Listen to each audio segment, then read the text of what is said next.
welcome on into the Utah Blockcast. I'm Steve Bartle, Utah Insider for KSL Sports.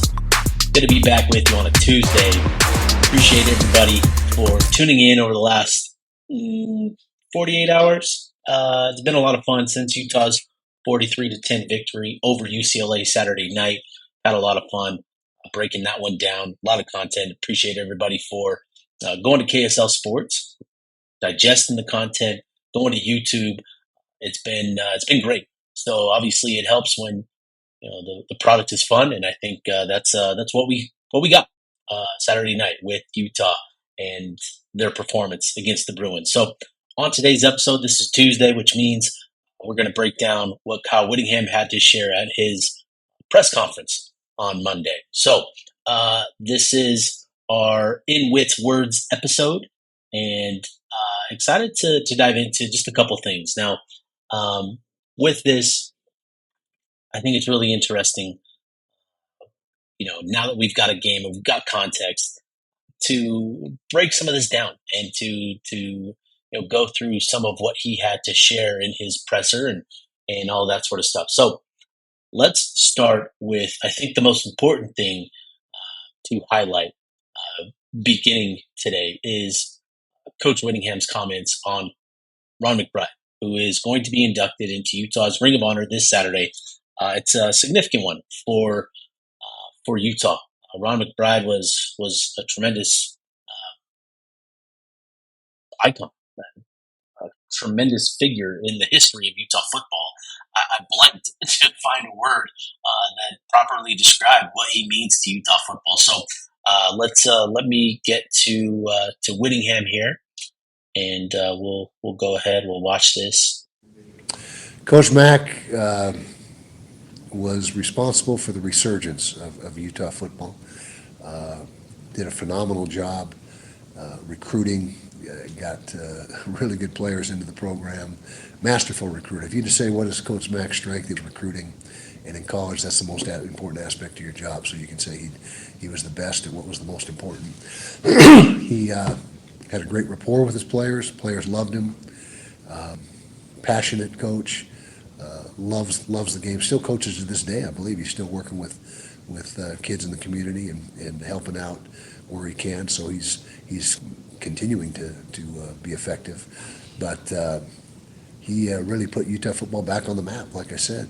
And for me personally, gave me my first opportunity in Division I football. I'm forever grateful for that. I got my start here at Utah. Came from right up the road at Idaho State in a 1AA program, and so he was instrumental in my path and coaching path, and very well deserved, obviously deserving of his Ring of Honor award that he's going to be, or induction that he's going to be getting this week, and he's meant so much to the community. Not just for Utah football and the university, but he's so active in the community, and he's a guy that is constantly giving and has done that all his life, and like I said, I'm eternally grateful for him and what he did for me. Pull up his words here. I think it's important for us to keep in mind what Rob McBride really means to this program, right? A lot of us, maybe a younger generation, didn't fully appreciate what McBride did in his time at Utah, but he was instrumental in kind of laying the foundation for Urban Meyer and now Kyle Whittingham to build upon. And his Mafu mantra obviously it still rings true throughout the walls of the program, of the mental toughness, the unity, and focus and all that sort of stuff. Those are things that are still synonymous with Utah football to today. So his all of that was due to Rob McBride. He laid the foundation, and what's really cool is seeing him up at Rice-Eccles Stadium. Still, almost every single game, you can see him up there interacting with fans, interacting with former players, current players who show a lot of respect to Rob McBride, and he means a lot to Utah football. Utah probably wouldn't be where it is today without McBride and what he was able to do in those early 90s and building the program back up from the depths. And I think it's I hope that Utah fans show up and show out for Coach McBride on Saturday and show him a lot of appreciation. I think we can all do a lot more of that. McBride still continuing to help out, as Coach Whittingham said, in the community, and he does a lot. He's still involved with coaches clinics and camps and getting out and doing all sorts of stuff. And there's a lot of people here locally that, whether you're Utah, whether you're BYU, that have a lot of positive interactions and positive, really uh, great stories of McBride and what he's meant to people here in the community. So, important place to start here is honoring Coach McBride, who will be inducted into the Ring of Honor, which will be pretty significant. And I think obviously it's a big deal, for Utah to get him on the Ring of Honor, and he's a big reason why Utah has continued to have success to this very day. So another thing that Coach Whittingham talked about is Smith Snowden and Lander Barton and their usage on the offensive side of the ball. And here's what he had to say. All right, now transitioning, another thing that really stood out with Coach Whittingham in his press conference were some of the things that he had to share about their two-way stars and Smith Snowden, Lander Barton, and even Jackson Denny, who I think probably surprised a lot of people with the reps he got at receiver. But here's what Coach Whitt had to say about sort of their plan. Obviously very curious about how they're going to be utilized. There's a lot of curiosity, a lot of concern even amongst the fans. But I think Utah is going to be really, really mindful of their usage. They don't want to overwork them. They want to continue to monitor them. But I think it's going to be important moving forward that we understand that their usage is going to be dictated week by week and that sort of stuff. So here's what Coach Whitt had to say there. Well, we plan on using them each and every week. How much is exactly as you mentioned, what the matchup is, what personnel groups they're in. Coach Beck typically goes into the game with 4, 5, or 6 personnel groups, and just depending on how much they're, how many of those groups are involved in. But I thought it was really good production from those guys. Smith, we had 5 catches for 60 yards. And some carries as well. Lander caught the touchdown pass and actually blocked really well too. Lander, I'm convinced, could be one of the best tight ends in the country if that was his full-time position. So he's a big plus. And then Benny did exactly what we hoped. He didn't have a lot of production on paper, but he did a great job of taking the top off the coverage and stretching the defense and opening some things up for other guys. All right, there you have it, Coach Whitt on his two-way players. And here I'll pull up the quote here. So yeah, obviously the plan is they're going to continue to utilize Smith Snowden, Lander Barton, and Jackson Benny each and every week moving forward. And I think the important thing there is, their usage and how they're going to be utilized offensively, defensively will be determined, in large part by the week-to-week, game-to-game type matchup. And so, when we're talking about Smith Snowden specifically, I think it's important that, we understand that there are going to be matchups where he's going to, be required to play almost exclusively on defense. I wouldn't be surprised if we see that in the next couple of weeks with Texas Tech coming to town and that wide receiving corp that they have there. You're going to need Smith. So I think that's really important context to consider, moving forward when we're talking about Smith and Lander and Jackson, is that, it is going to be determined by, the matchups. And so I think that's important. And with UCLA, there was certainly some concern with Nico Iamaleava and his prowess as a passer and some of the talent. But, UCLA, I think Utah felt really good about what they would be able to do up front with their defensive line and getting pressure on him. And they love the versatility and flexibility that they have, in the defensive secondary with some of their other guys, with Taylor Johnson, Jackson Benny, and all of that. So you have depth there and versatility that you can utilize to, if you need, more of a dynamic offensive Smith Snowden, you can do that. And so, yeah, I think that's important to keep in mind. And, he later added clarity to that, they are very mindful of their snap count and their usage. And the sports science team, had conversations with Colorado this offseason about how they helped Travis Hunter play full time on both sides of the ball. So yeah, I'm not sure that we'll see Smith Snowden and Leonard Barton playing full time offensively and defensively, but I think it's good that Utah had those conversations, gained some insight into how to manage them, and they're going to be mindful. And again, just to add clarity here, Smith Snowden averaged 58 snaps exclusively on defense last year. On Saturday night, he played just 47, with 22 of those coming on offense. So we'll continue to monitor his snap counts moving forward. But I think, again, let's all take a deep breath, exhale, and understand that his usage is going to be determined week to week, game by game, matchup by matchup. And I think that's what you want to hear, because Utah, Whittingham also added that Smith Snowden is their premier cover guy, right? That's obvious, and he made that very clear that he is their top guy. And so when they need him to be that guy, he will be that guy. And same with Lander, right?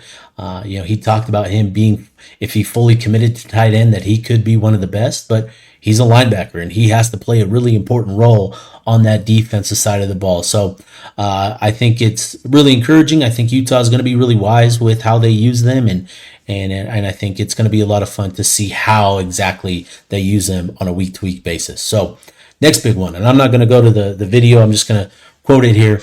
I asked Coach Whittingham about their 60% pressure rate on Nico Iamaleava Saturday night and what they were able to do there. And, really impressive number. On average, across college football, a good pressure rate is north of 30%, somewhere between 30 and 35%. So for Utah to end up with a 59.4% pressure rate on all snaps with 60% with just their base pass rush, I think is really exciting. And I asked Coach Whitt what that does, and he said, that's big for a defensive coordinator to be able to generate a passer with just 4.